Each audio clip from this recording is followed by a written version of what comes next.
ಆಧುನಿಕ ಯುಗದಲ್ಲಿ ಯುವ ಸಮುದಾಯ ಸಾಮಾಜಿಕ ಜಾಲತಾಣಗಳು ಹಾಗೂ ಮೊಬೈಲ್ ಗೇಮ್ಗಳಿಗೆ ಮಾರು ಹೋಗುತ್ತಿರುವ ಸಂದರ್ಭದಲ್ಲಿ ಮಹಾಶಿವರಾತ್ರಿ ಹಬ್ಬದ ಪ್ರಯುಕ್ತ ಮೊಬೈಲ್ಗಳನ್ನು ಬದಿಗಿಟ್ಟು ಕ್ರಿಕೆಟ್ ಆಟದ ಮೂಲಕ ಜಾಗರಣೆ ಮಾಡಿರುವುದು ಶ್ಲಾಘನೀಯ ಬೆಳವಣಿಗೆ ಎಂದು ಯುವ ಪತ್ರಕರ್ತ ಧ್ಯಾಮ್ ಕುಮಾರ್ ಟಿ ಹೇಳಿದ್ದಾರೆ. ತಾಲೂಕಿನ ಗೋಪನಹಳ್ಳಿ ಗ್ರಾಮದಲ್ಲಿ ಮಹಾಶಿವರಾತ್ರಿ ಹಬ್ಬದ ಪ್ರಯುಕ್ತವಾಗಿ ಗ್ರಾಮಸ್ಥರ ಸಹಕಾರದಿಂದ ಯುವಕರು ಆಯೋಜಿಸಿದ್ದ ಶಿವರಾತ್ರಿ ಕ್ರಿಕೆಟ್ ಕಪ್ ಪಂದ್ಯಾವಳಿಯನ್ನು ಉದ್ಘಾಟಿಸಿ ಅವರು ಮಾತನಾಡಿದರು. ಸಾಮಾನ್ಯವಾಗಿ ಶಿವರಾತ್ರಿ ಹಬ್ಬದಂದು ರಾತ್ರಿ ಪೂಜೆ, ಭಜನೆ, ಜಪ ಹಾಗೂ ಧ್ಯಾನದ ಮೂಲಕ ಶಿವನ ಆರಾಧನೆ ಮಾಡುವ ಪದ್ಧತಿ ಇದೆ. ಆದರೆ ಇಲ್ಲಿ ವಿದ್ಯುತ್ ದೀಪಗಳ ಬೆಳಕಿನಲ್ಲಿ ಕ್ರಿಕೆಟ್ ಪಂದ್ಯಾವಳಿ ನಡೆಸಿ ಮೊಬೈಲ್ ಬಳಕೆಯನ್ನ ಕಡಿಮೆ ಮಾಡಿ ಕ್ರೀಡೆಗೆ ಆದ್ಯತೆ ನೀಡಿರುವುದು ವಿಶಿಷ್ಟ ಹಾಗೂ ಮಾದರಿಯಾಗಿದೆ ಎಂದು ಹೇಳಿದ್ದಾರೆ.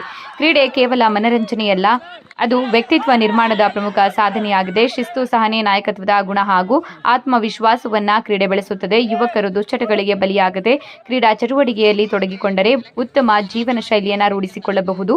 ಜೊತೆಗೆ ದೈಹಿಕ ಶ್ರಮದಿಂದ ದೈಹಿಕ ಸದೃಢವಾಗಿ, ಮನಸ್ಸು ಶುದ್ಧವಾಗಿ, ಆರೋಗ್ಯಕರವಾಗಿರಲು ಸಹಕಾರಿಯಾಗುತ್ತದೆ ಎಂದಿದ್ದಾರೆ. ಇದೇ ಸಂದರ್ಭದಲ್ಲಿ ಕೆಆರ್ಎಸ್ ಪಕ್ಷದ ಮಣಿಕಂಠ ಎಸ್ ಮಾತನಾಡಿ, ಇಂದಿನ ಪ್ರಪಂಚದಲ್ಲಿ ಯುವಕರು ಮೊಬೈಲ್ ಹಾಗೂ ಆನ್ಲೈನ್ ಗೇಮ್ಗಳಿಗೆ ಹೆಚ್ಚು ಮಾರು ಹೋಗುತ್ತಿರುವುದು ಆತಂಕಕಾರಿ ಬೆಳವಣಿಗೆಯಾಗಿದೆ. ಯುವಕರಲ್ಲಿ ಆತ್ಮಸ್ಥೈರ್ಯ ವೃದ್ಧಿ, ದೈಹಿಕ ಹಾಗೂ ಮಾನಸಿಕ ಸದೃಢತೆಗೆ ಕ್ರಿಕೆಟ್ ಅತ್ಯುತ್ತಮ ಕ್ರೀಡೆಯಾಗಿದೆ. ಆದ್ದರಿಂದ ಮುಂಬರುವ ಯುವ ಜನತೆ ಕ್ರಿಕೆಟ್ ಆಟದತ್ತ ಹೆಚ್ಚು ಗಮನ ಹರಿಸುವಂತೆ ಪ್ರೇರೇಪಿಸುವ ಜವಾಬ್ದಾರಿ ನಮ್ಮದಾಗಬೇಕು ಎಂದು ಹೇಳಿದ್ದಾರೆ. ಆರ್ಟಿಐ ಕಾರ್ಯಕರ್ತ ಅನಿಲ್ ಕುಮಾರ್ ಮಾತನಾಡಿ, ಗ್ರಾಮದಲ್ಲಿ ಕಳೆದ 4 ವರ್ಷಗಳಿಂದ ಶಿವರಾತ್ರಿ ಕಪ್ ಕ್ರಿಕೆಟ್ ಟೂರ್ನಿಮೆಂಟ್ ಅನ್ನು ಯುವಕರು ನಿರಂತರವಾಗಿ ಆಯೋಜಿಸುತ್ತಿರುತ್ತಾರೆ. ದಾನಿಗಳ ಸಹಾಯದಿಂದ ಬ್ಯಾಟ್, ಬಾಲ್ ಹಾಗೂ ಲೈಟಿಂಗ್ ವ್ಯವಸ್ಥೆ ಮಾಡಿಕೊಂಡು ಯಶಸ್ವಿಯಾಗಿ ಪಂದ್ಯಾವಳಿಯನ್ನು ನಡೆಸುತ್ತಿದ್ದಾರೆ. ಇದರಿಂದ ಯುವಕರು ಆಟದ ಮೇಲೆ ಏಕಾಗ್ರತೆ ವಹಿಸಿ ಎಲ್ಲರೂ ಒಂದೇ ಮನೆಯ ಸಹೋದರರಂತೆ ಸಹಕಾರದಿಂದ ಆಟವಾಡುತ್ತಿರುವುದು ಸುತ್ತಮುತ್ತಲಿನ ಗ್ರಾಮಗಳಿಗೆ ಮಾದರಿಯಾಗಿದೆ ಎಂದು ಹೇಳಿದ್ದಾರೆ.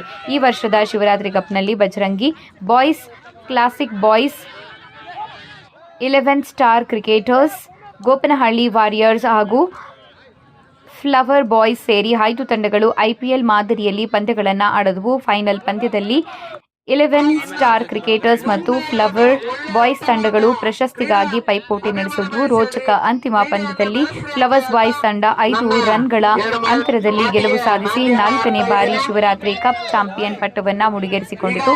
ವಿಜೇತ ತಂಡಕ್ಕೆ ಪ್ರಶಸ್ತಿಯನ್ನ ಮಾಜಿ ಗ್ರಾಮ ಪಂಚಾಯಿತಿ ಸದಸ್ಯ ತಿಪ್ಪೇಸ್ವಾಮಿ ಪ್ರದಾನ ಮಾಡಿದರು. ಈ ಸಂದರ್ಭದಲ್ಲಿ ತಿಪ್ಪೇಸ್ವಾಮಿ, ನಾಗರಾಜ್, ಹೇಮಂತ್, ಮಧುರಾಯ, ತಿಪ್ಪೇಶ್, ಮನೋಜ್, ಶ್ಯಾಮ್, ಯಲ್ಲಪ್ಪ, ಶರತ್, ತಿಲಕ್, ಮನು, ದಯಾನಂದ್, ಮಹೇಶ್, ದ್ಯಾಮ, ನಿಜಲಿಂಗಪ್ಪ, ಮಂಜುನಾಥ್, ನಿಜಲಿಂಗಪ್ಪ, ಉಮೇಶ್ ಸೇರಿದಂತೆ ಗ್ರಾಮದ ಯುವಕರು ಹಾಜರಿದ್ದರು.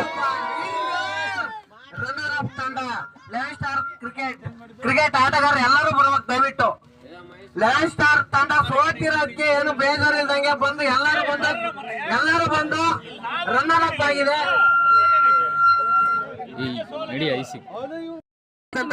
11 ಸ್ಟಾರ್ ತಂಡದ ನಾಯಕನಿಗೆ ಮಾಜಿ ಗ್ರಾಮ ಪಂಚಾಯತಿ ಸದಸ್ಯರಾದ ತಿಪ್ಪೇಸ್ವಾಮಿ ಅವರಿಂದ ಪ್ರಶಸ್ತಿ ಪ್ರದಾನವನ್ನ ಮಾಡ್ತಿದ್ದೇವೆ. ಎಲ್ಲರೂ ಚಪ್ಪಾಳೆ ಮೂಲಕ ಅವರಿಗೆ ಅಭಿನಂದಿಸಬೇಕು. 11 ಸ್ಟಾರ್ ಆಟಗಾರರಿಗೆ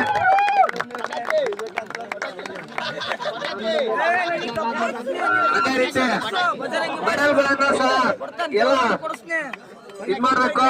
ಶ್ಯಾಮ್ ಬಾಬು ಡ್ಯಾಮ್ ಅವರ 11 ಸ್ಟಾರ್ಗೆ ಮೆಡಲ್ ಅನ್ನು ಹಾಕ್ಬೇಕಂತ ನಾವು ಕೇಳ್ಕೊಳ್ತಿದ್ವಿ. ಈಗ 2ನೇ ಬಹುಮಾನವನ್ನು ಅರುಣ್ ಅವರು ಸ್ಪಾನ್ಸರ್ ಮಾಡಿದ್ದಾರೆ. ಅವರಿಗೆ ತುಂಬ ಧನ್ಯವಾದಗಳು. ಫಸ್ಟ್ ಕಪ್ಪು ಈ ಒಂದು ಟೂರ್ನಿಗೆ ಸಹಕಾರ ನೀಡಿದಂತ ಎಲ್ಲ ಆಟಗಾರರಿಗೂ ಅಭಿನಂದನೆಗಳು. ಈಗ ದಾನಿಗಳು ಸಹ ನಮ್ಗೆ ಸಹ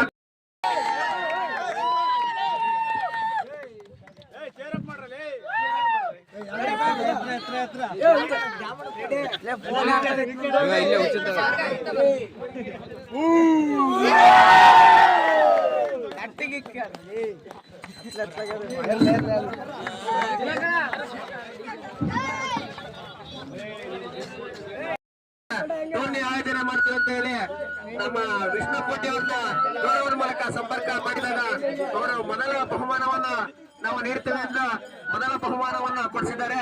ಅವರಿಗೂ ಪರೋಕ್ಷವಾಗಿ ಅಭಿನಂದನೆಗಳನ್ನ ಎಲ್ಲಾ ಕ್ರೀಡಾಭಿಮಾನಿಗಳ ಚಪ್ಪಾಳೆ ಮೂಲಕ ಸಲ್ಲಿಸಬೇಕು.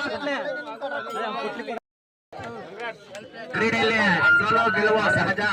ಈ ಎಲ್ಲಾ ಸೋಲು ಗೆಲುವಿನ ಮೆಟ್ಟಿಲುಗಳ ಮೂಲಕ ಫೈನಲ್ ಹಂತದವರೆಗೆ ಬಂದು ಉತ್ತಮವಾದ ಫೈನಲ್ ಪಂದ್ಯವನ್ನಾಡಿ ಎರಡೂ ತಂಡಗಳು ಉತ್ತಮವಾದ ಆಟವನ್ನು ಪ್ರದರ್ಶಿಸಿದ್ದರಿಂದ ಒಂದು ಪ್ರಥಮ, ಒಂದು ದ್ವಿತೀಯ ಸ್ಥಾನವನ್ನು ಗಳಿಸಿದೆ.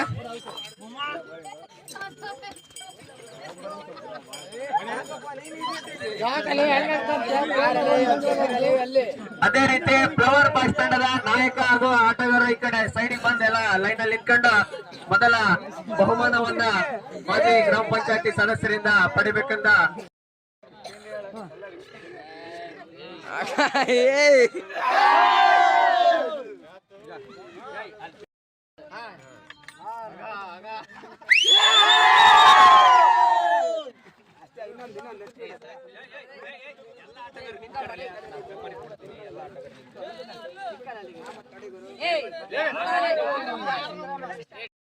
ಅವ್ರಿಗೊಂದು ಶೀಲ್ಡ್ ಹಾಕಿದ್ವಿ.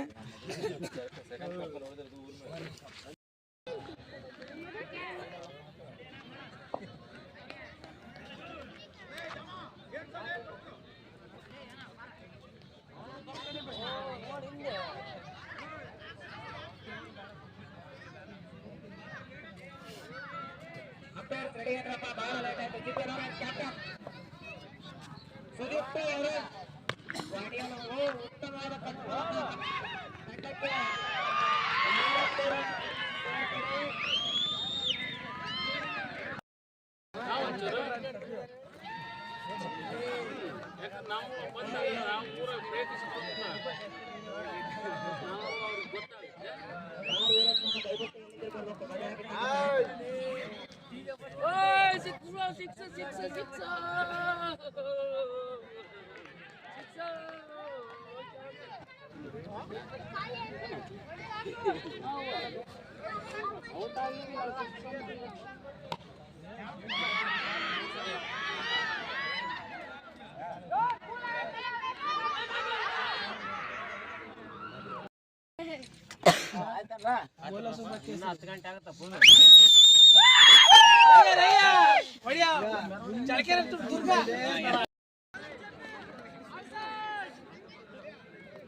ಹೇಳ್ಬೇಕು.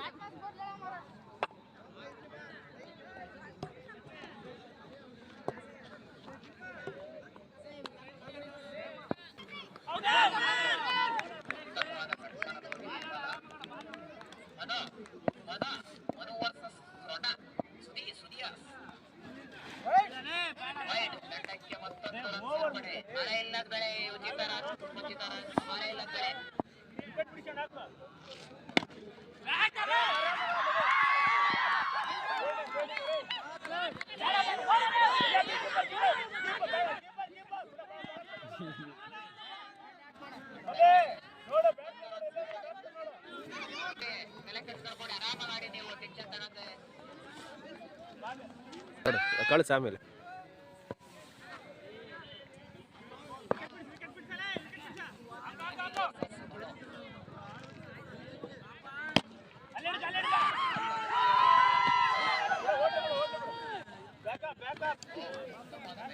ಸಿಗ್ತಪ್ಪ.